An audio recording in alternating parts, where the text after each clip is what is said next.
Hey everybody, welcome back to my channel. This is Ebby with Ebby Reviews, and it's happened. It's finally here. Today is the day. David Makes Man is back. We are back for season 2 of David Makes Man. I am excited. We have been waiting for this. This is a phenomenal show that comes on OWN. If you haven't seen it, please go binge watch season 1 and catch up to us so that you can enjoy this. My fingers are crossed that season 2 is just as good as season 1. But I am ready. I hope. Let's just jump into it. Wait a damn minute. So I knew they were going to fast forward. So David is now a grown man. I don't know what's going on with him. He's waking up with, he's got night sweats, or he peed the bed, or I'm not sure exactly what. He gets up, he changes the sheets, and he gets ready to go to the gym. I don't know why he's trying to avoid the security officer at the desk in his apartment, but he sees him. And then he works out, he takes a shower, he hears his neighbors having sex. He almost dropped the soap because he was paying attention to what the neighbors was doing.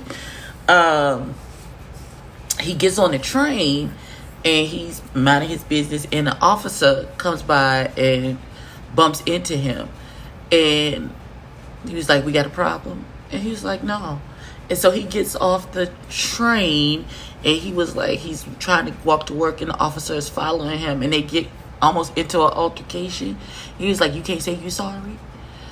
And a cop car with 2 white officers, because the officer is black, pulls up and says, "Is there a problem?" And the officer says, "No, it's just my brother." Why is JG the police? And so David says to JG, "Can I go the fuck to work?" And when he was getting ready to walk away, he was like, "Yeah, I'm gonna let you." He's like, "JG, you play too much." Because JG told the other officers, "No, it's no problem. This is my brother." And he was like, "JG, you play too fucking much." And he walks away. He's like, "I'm gonna tell mommy you cussing." And then JG immediately picks up his phone, and it flashbacks to tiny JG, and that's how we know who it is. And he's like, "Call mom." And the first thing when his mama answered, she said, "Hello." She's like, "David out here cussing." I don't know why that part sent me. I mean, as soon as his mama said hello, David out here cussing. And she's like, "Leave David alone." I don't know why that tickled me so bad, because that sounds like something my kids would do. Okay, so David has this huge presentation with this billionaire who's talking about revitalizing Homestead Village where he grew up. So he's giving this wonderful presentation about urban development and blah, blah, blah, blah, blah. And then he says he clears the room just to talk with him, his associate, and the billionaire. They even put the billionaire's son out, and they get down to brass tacks. And he was like, "Here's what you do. You say that you want to put them all there, but instead when everybody is going to fight you on it, then you change your mind and say you want to revitalize that neighborhood, and instead of putting them all there, you're going to rebuild Homestead Village. You still gonna put condos that they can't. You gonna gentrify the area. You still gonna put condos that can't. None of the people who live there currently can afford to stay in. But you have the voice of the people because you've revitalized that area and you didn't destroy. And now you have the voice of the people on your side. Hell, you can run for mayor." And so apparently that was the whole purpose of this man wanting to do business in the area, is because he wants to build cachet to get his name out there, because he wants to run for mayor of Miami.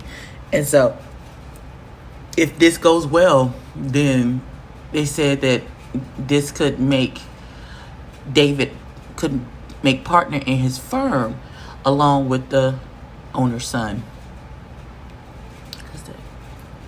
Anyway, and so he says, the partner's son says to David, "Oh, I gave Mr. Padilla, who is the billionaire, I gave him your number. He wanted your number." And he was like, and then in his mind, he jacked him up and was like, "Now I got to be on guard everywhere I go. Why would you give out my phone number?" And when he snaps back, he of course says, "Yeah, that's fine that you get." So I'm still trying to get figure out what's happening. So David goes to his mama's house. She's now fostering children. I think she has a girl. I think the young lady with her is her girlfriend. It's a little sign out called Robin's Nest, and you know they're fostering kids. Her mama said after what happened with Saren, hopefully we hear what happens with Saren. Her mama would never stop taking in kids, those type of kids who need help, who get put out and stuff like that. So Miss Glow looks good. She clearly is still sober. I think she's in a relationship with Miss Robin. But they're talking about moving north to Port St. Lucie. And David is still not sleeping. And she asked, is he still seeing the therapist? We didn't get an answer today. Oh my God. So, JG goes back to the Ville. And he's talking to Miss Elijah. And she's trying to get him to go downstairs and talk to somebody before they get out of control. And so, clearly, maybe Miss Elijah is in early dementia because her memory is not his memory. Her memory? I'm not sure. Her memory is not the best. Right now, she called him David. And he was like, no, it's JG. She's like, I know who you are. Glorious kid. Jonathan Gregg. I know who you are. And he brought her some groceries. And so he went downstairs to talk to the girl downstairs. And they flirted a little. And then these little boys, there was this kerfuffle. These two boys are jumping this one boy in the courtyard. So JG, of course, he the police. He starts running out there. He try and break it up. And he pushes the boys off of him. So the little boy getting beat up pulls out a gun because he's trying to get them other boys off him. And he shoots JG. Now JG is shot and bleeding on the thing. Oh, God. Somebody call 911, Father God. He was just trying to break up the fight. Ugh. I'm in my feelings. Okay, so they're at the hospital. JG is breathing on his own. He's in intensive care. No vital organs were hit, but he has some internal bleeding, so they might have to do surgery. Everybody is freaked out. David talks to his mama, and he's like, are you okay? Because, you know, this could be triggering. She was like, I've been clean for 15 years. Now's not the time to remind me of my addiction, sir. Now it's not the time. Go somewhere and get you some calm. You're out of control. And so David sees young JG standing at the end of the hall in the hospital, and he grabs his David grabs his backpack to leave the hospital, and JG, the specter of JG, is following. And he turns around and says to baby JG, go back. And the people in the hospital, because, you know, that's all in his imagination. They're looking at him like he's crazy. He may be. Maybe. I did want to say they mentioned Saren. I'm waiting to find out what happened to Saren because I'm concerned. Okay, so we come back and David is at home with his friend Nicole, and they are having adventurous sex, I guess. Seemed regular to me, but okay. So she's in the shower. He's sitting outside. Like, there's intimacy in the bed, but outside. So she's in the shower. He is not. He's sitting outside holding a towel and her clothes and her keys.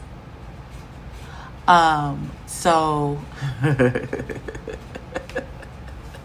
that text message. So I don't know if he's capable of intimacy outside of their sexual stuff. David is really complicated. I don't know. I don't know if he would be the best person to be in a relationship with. Like, it's just like he disappears. Like, he disappears inside of himself a lot. But once she leaves, she was like, what? She's like having sex on.